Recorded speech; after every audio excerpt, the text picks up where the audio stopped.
What's up guys, welcome to another video. You might can't see me, but you can see my hands. I'm turning the camera right now. Can you see me guys? So we are free to react to llama arts. I'm thinking about calling the scary demons J Spooky Day.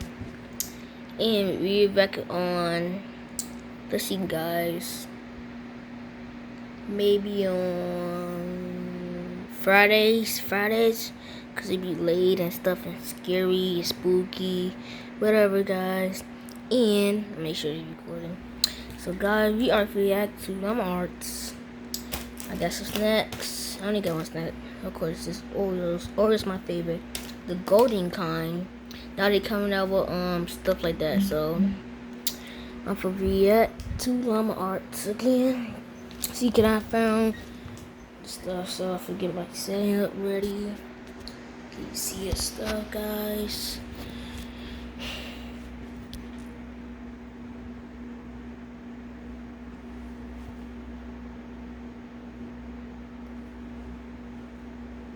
Make sure you can see it. Okay, guys, can you see? I got very careful with the camera. Fall, guys. See, it failed. I might gotta leave it just like that. I'm not gonna hold the camera when you're watching this.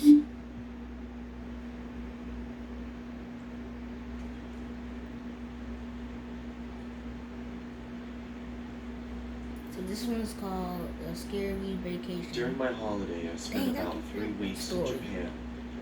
I arrived pretty late, so I couldn't check into the hotel that I initially booked. So I booked the cheapest hotel. Sorry guys, you see my finger? Had to hold it. Aesthetically, it was quite nice, but it did have easy access to the building, meaning anyone could come in and go to any room just leave the house. Plus there was no security in sight. After arriving in my room, I ordered some food and watched some TV. I was still pretty jet-lagged from the flight, so I started to get ready for bed. As I was falling asleep, I felt the urge to double-check the door just to see if it was locked. I didn't think anything was going to happen, but I'd rather be safe than sorry. About 5 minutes after I checked the door, I heard footsteps outside. Initially, I thought it was someone leaving their room, but the footsteps started to pick up speed. The sound started getting louder and louder, and I started to freak out a little. All of a sudden, the sound stopped. I looked at the light shining through the bottom of my door, and there was a shadow of a person. At first, I thought it was room service, but it was too late for that. Or maybe it was some drunk idiot who was at the wrong room. As soon as I switched my light on, the shadow disappeared. I was confused, but I reluctantly went back to bed. That's when I suddenly heard scratching coming from my door, so I immediately turned my light on and shouted, "Who's there?" After a moment of silence, I heard the footsteps slowly fade away. At this point, I was thinking it could be some kids messing around, so I got up, opened the door, and peeked my head outside. I glanced in both directions down the dark and slim hallways. That's when my heart stopped. A man emerged from the darkness and ran erratically towards me. His face was contorted as he screamed, and I could see he was holding a knife in his right hand. As he got closer, I could see him more clearly. He had disgusting long, dirty hair. His clothes were ripped, and he had cuts and bruises all over. I quickly slammed my door and pressed against it, praying that the man would just go away. After what felt like hours, I finally gathered my courage and looked through the peephole. He was gone. I let out a sigh of relief and checked the peephole again. My heart started pumping faster than ever before. He was right in front of the door. He was wearing a maniacal smile on his face, and all of a sudden he raised his knife and yelled, "I'm gonna fucking kill you!" I jumped back and kept my eyes locked on the bottom of the door as I backed up to my bed. I grabbed my phone and started dialing the police. As I raised the phone to my ear, I saw that the shadow was gone. When the police arrived, I tried to explain what happened, and they checked the security cameras. They almost immediately recognized the man. He had been doing this to people for a while now, and the police had been trying to track him down for months. After a long night of no sleep, I finally arrived at the right hotel that I had booked initially in Tokyo. That creepy guy was still on my mind, but I thought the chances of him being here were pretty slim, so I didn't bother locking my door that night. At 12:05 a.m., I woke. What? I'm confused. So, guys, can you hear me? Guys, can you hear me? So, in the first hotel was no security, nothing. You locked your door, double check, so to do. Call the police. Went to your final hotel, which is your vacation hotel where you supposed to be. And you didn't lock your door. So tell me why you lock the door in the second room? Because you know he's gonna pop up somewhere. Stupid. Up to a big bang next to me. I turned around to see the same guy passed out on the floor with a knife in hand. I was in shock. How did he find me?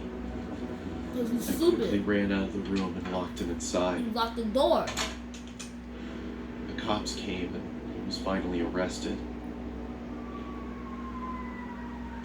Let's just say I'm always going to be locking my doors from now on. Man, shut up. You get on my nerves. We've watched the next one. And tomorrow we go.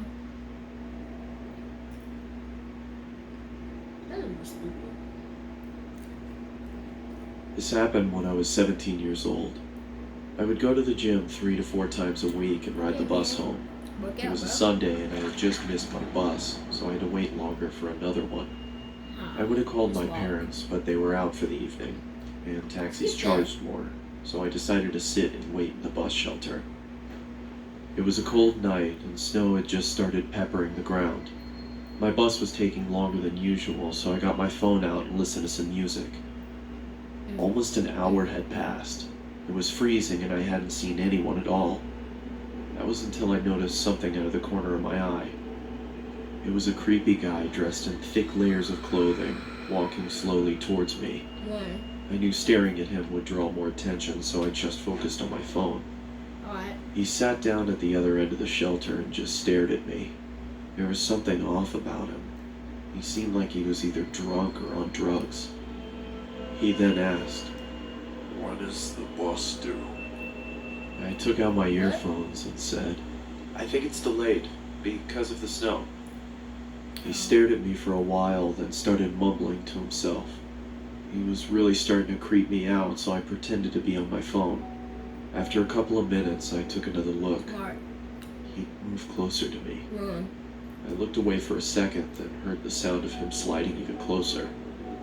I turned to him and said, "You okay there?"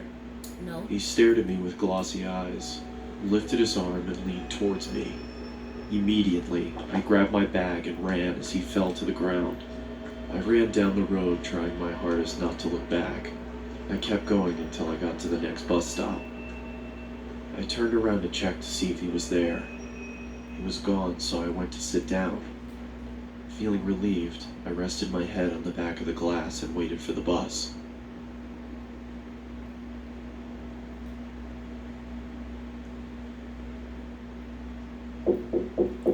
I jolted and turned around to see the same guy staring at me through the glass. "What the hell is wrong with you?" Catch his hand, bro. Then he started walking around the shelter towards me. Get that back. Smack. "I'm Wait. warning you, stay back!" I yelled in panic as I was backing up. I wanted to run, but I left my bag in the shelter and I couldn't Who cares leave about your without bag? it. Y'all like gonna put it in the Suddenly, the man leaped at me and I quickly moved out of the way. He fell to the ground face first. I froze in shock, then noticed the blood coming from his bag. face. Come on. I tried to get a response out of him, but nothing worked. I called the police and paramedics and they arrived shortly after. I told them what had happened and they told me that the guy was on prescription drugs. We found a photo in his wallet of him and his son. The boy looked just like me, so we assumed he thought I was him. I later learned that he had lost his son in a custody battle and went off the rails. He was taken away for treatment. That was the last I saw of him. I got my driver's license shortly after, and have never been on a bus since. Alright. But still, if you lose your car, you'll still be on the bus, so.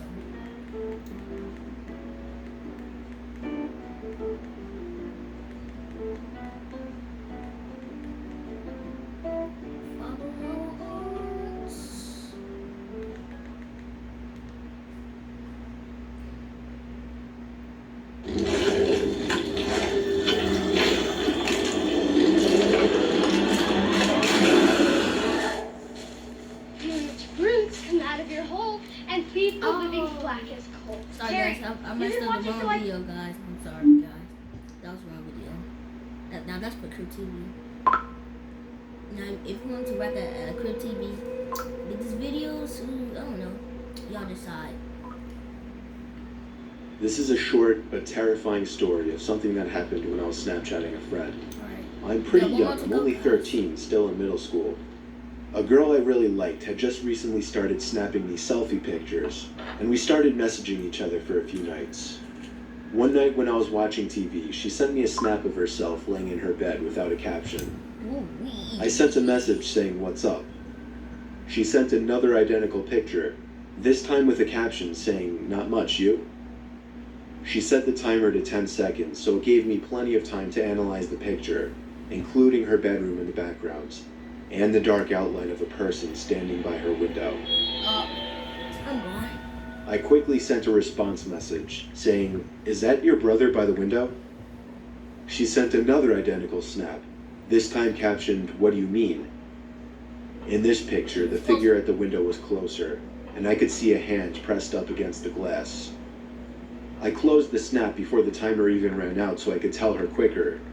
I said, "There's somebody at your window, turn around." She opened my snap almost immediately, and then I didn't hear from her again on the app. I grew more and more worried as the minutes passed. I texted her a few times to no avail. I tried calling her a few times to no avail as well. I didn't know her house phone number, otherwise I would have called her parents. Call it. It wasn't until midnight when I was already laying in bed that she finally texted me back. She explained the whole situation. As soon as she looked at her window and saw the person standing there, she screamed. And that caused the person, who turned out to be a 20-something-year-old man, to open the window and jump into the room. From there, she ran to her parents' room and woke her dad, who went to her room to find nothing but an open window.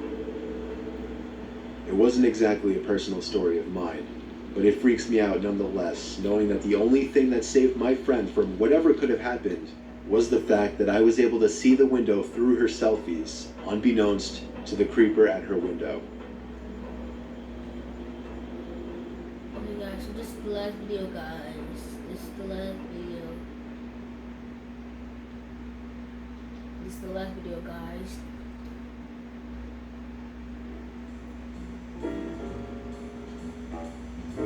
Dang it. Sorry guys, I'm just watching that. I can't do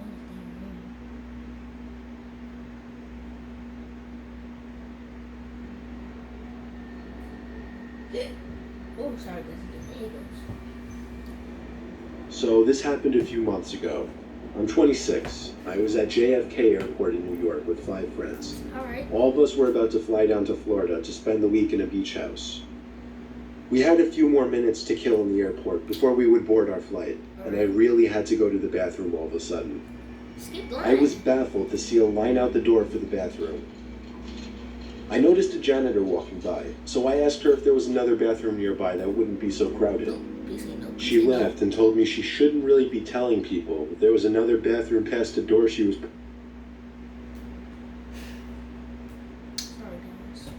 pointing at, down a narrow flight of stairs and to the left. I thanked her because she was extremely nice and followed the direction she gave me. Sure enough, behind that door that no one would think to open was a small stairway that led down to a really poorly lit, skinny hallway. It was so narrow that if 2 people were to pass by each other, one person would have to stand against the wall to make room. I found the bathroom right away. The door was extremely heavy and hard to push. Also, the lights were on inside of the bathroom, and it was filthy in there. It was evident that nobody ever really came in there to clean. Now, this is a little embarrassing to mention, but when I go to the bathroom in public places, I always try to make sure nobody else is around to possibly hear me going. So after checking the stall to see that it was unoccupied, I went back into the hallway for a second to take a look down both directions. To the left, there was somebody standing at the end of the hall, in a dark, unlit section of the hallway. It was a disturbing sight to say the least. All I could do was awkwardly pull my head back into the bathroom and try to pretend we didn't see each other. I went into the stall and just stood there biting my fingers for a minute, dreading the thought of that door opening. And of course, it did. I saw the man's black shoes under the stall door as he walked to the stall next to mine. He shut the door, and then there was silence. No sound of the man unzipping his fly or sitting down, nothing. I realized I didn't really have to go anymore, and went to unlock the stall door. That's when I looked up and saw the man's head peering over the stall, looking at me. I nearly had a heart attack as my screams bounced off the walls of the tiny bathroom. I ran back up those damn steps and out that door, and then casually walked back over to my friends. I was breathing heavily, but nobody seemed to notice. I didn't tell anyone just because it was embarrassing, and I didn't want my friends to make fun of me in any way. I know, I guess that seems stupid now. We went on to have our Florida vacation and all had a good time. Of course, the thought of that creepy man haunted me every night that week.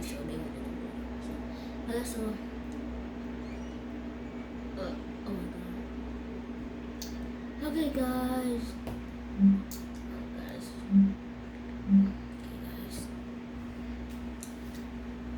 Okay, guys.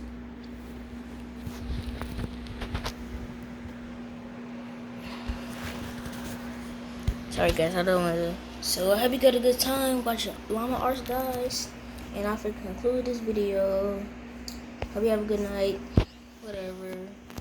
Have a good nap. Whatever. Have snacks. Have a good time. Hope you enjoyed my video. And there's a lot to do. So, peace.